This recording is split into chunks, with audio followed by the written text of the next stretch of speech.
Namo Sang Hyang Adibudaya, Namo Buddhaya. Perkenalkan, nama saya Banat. Ingin mempresentasikan sejarah perkembangan agama Hindu Buddha di Kerajaan Tarumanegara. Yang pertama, sejarah berdirinya Kerajaan Tarumanegara. Kerajaan Tarumanegara dibangun oleh Raja Jayasingawarman ketika memimpin pelarian keluarga kerajaan dari berhasil meloloskan diri dari musuh yang terus-menerus menyerang kerajaan Salaka Negara. Di Pengasian tahun 358 Masehi, Jayasingawarman mendirikan kerajaan baru di tepi Sungai Citarum di Kabupaten Lebak, Banten, dan diberi nama Tarumanegara. Nama Tarumanegara diambil dari nama tanaman yang bernama tarum, yaitu tanaman yang dipakai untuk ramuan pewarna benang, tenun, dan pengawet kain yang banyak sekali terdapat di tempat itu. Silsilah raja yang pernah memerintah kerajaan Tarumanegara adalah sebagai berikut: Jayasingawarman 358 sampai 382, Dharmayawarman dari 382 sampai 395, Purnawarman dari 395 sampai 434, Wisnuwarman 434 sampai 455, Indrawarman dari 455 sampai 515, Candrawarman dari 515 sampai 535, Suryawarman dari 535 sampai 561, Kartawarman dari 561 sampai 628, Sudawarman dari 628 sampai 639, Hariwangsawarman dari 639 sampai 640, Nagajayawarman dari 640 sampai 666, Linggawarman dari 666 sampai 669. Yang kedua, letak dan wilayah kekuasaan. Kerajaan Tarumanegara terletak di Jawa Barat.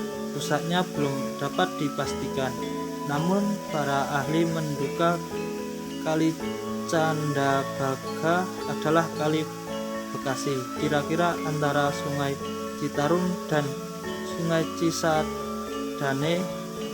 Adapun wilayah kekuasaan kerajaan Tarumanegara meliputi daerah Banten, Jakarta, sampai perbatasan Cirebon. Raja-raja Tarumanegara menurut naskah Wangsakarta.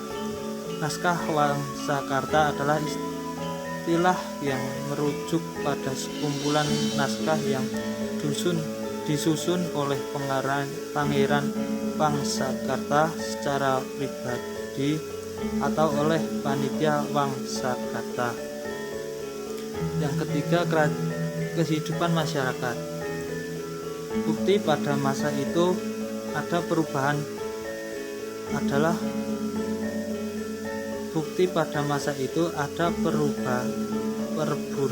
adalah adanya berita tentang perdagangan cula badak dan gading gajah, sedangkan gajah dan badak adalah hewan liar.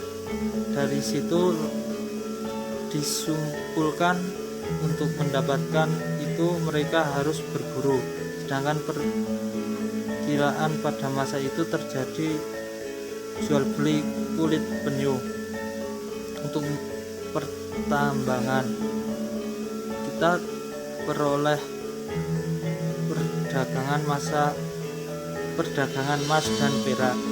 Untuk teknologi belum ditemukan buktinya, namun pada saat itu mereka telah mempunyai kepandaian membuat minuman arak yang terbuat dari mayang, nira, dari bunga kelapa.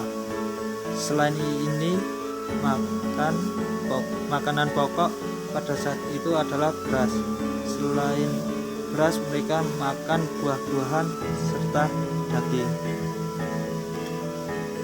Dari berita Fashion jelas bahwa pada awal abad ke-5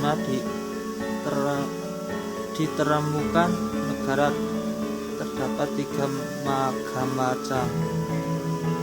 macam agama, yaitu agama Buddha, Hindu, dan agama yang kotor.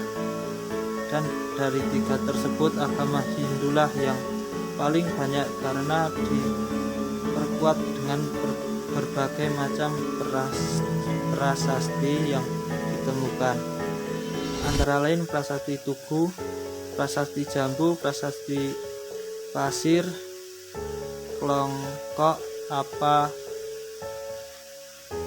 yang kita ketahui tentang agama Buddha di Tarumanegara sama sekali terbatas kepada berita Fashion yang mengatakan bahwa pada waktu itu terdapat sedikit sekali orang beragama Buddha, termasuk dia. Agama kotor adalah agama yang sudah lama ada sebelum masuknya pengaruh India ke Indonesia. Yang keempat, keruntuhan Kerajaan Tarumanegara. Tahun 686, Kerajaan Tarumanegara runtuh ditaklukkan Dapunta Hayang Salindra, yaitu Raja Sriwijaya dari Kedoh. Dalam prasasti Kedukungan Bekti yang ditemukan di dekat Palembang mempunyai angka tahun 605 Caka atau sama dengan 683 Masehi, menerangkan tentang perjalanan penjelajah Raja Dapunta Hayang Sri Jayanagara. Raja berangkat dari Minangkabau dengan armada berkekuatan 20 tentara dan menaklukkan beberapa daerah sehingga menjadikan Palembang sebagai bandar pelabuhan terbesar di Sumatera. Dalam sejarah, Palembang menjadi tempat penting untuk pusat ziarah umat beragama Buddha Mahayana karena kejayaan Kerajaan Sriwijaya pada tahun 670 Masehi dan didirikan bandar pelabuhan Palembang. Maka kekuatan armada laut semakin kuat dan bertambah besar sehingga dengan mudah memperluas kekuasaannya di tanah Jawa termasuk Kerajaan Tarumanegara. Ya, terima kasih. Namo Sayang Adi Budaya, Namo Buddhaya.